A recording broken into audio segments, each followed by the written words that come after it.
evangeelium jutustas Jeesuse kohtumisest Pilatusega.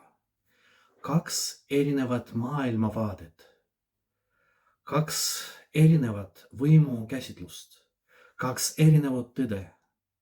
Pilatus küsib, kas sina oled juutide kuningas? Jeesus vastab, minu kuningriik ei ole sellest maailmast. Tahan jutustada loo ühest tõelisest kuningast. 20. sajandi alguses elas Belgias kuningas Albert I, keda tunti kui rahvateenija kuningat.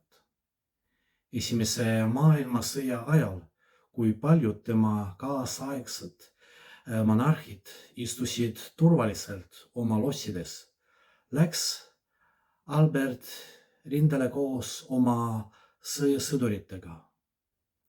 Ta kandis sõduri vormi, jagas nende kannatusi ja riske.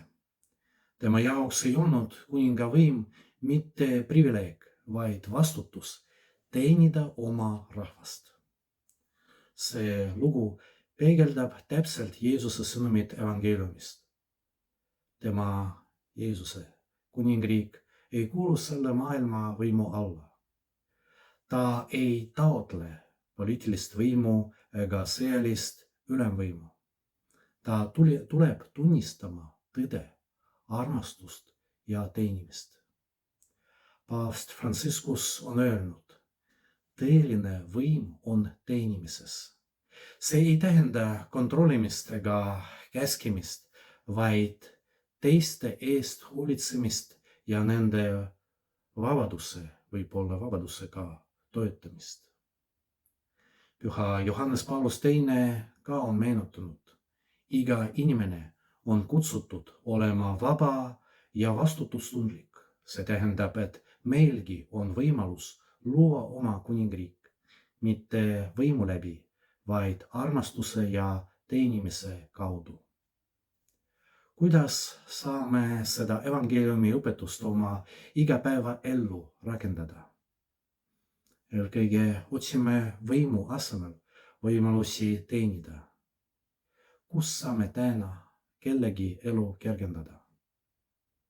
Tunnistame tõde, mitte ainult sõnadega, vaid eelkõige tegudega. Kus on meil vaja seista aususe eest?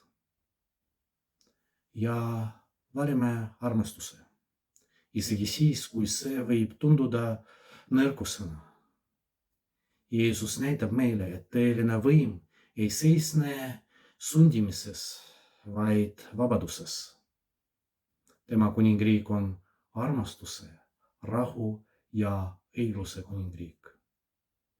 Ja muidugi pöördume Jumala poole ja palugem, et meie südamed oleksid avatud sellele teistsugusele võimule. Võimule, mis ei kontrolli, vaid vabastab, mis ei käsi, vaid armastab.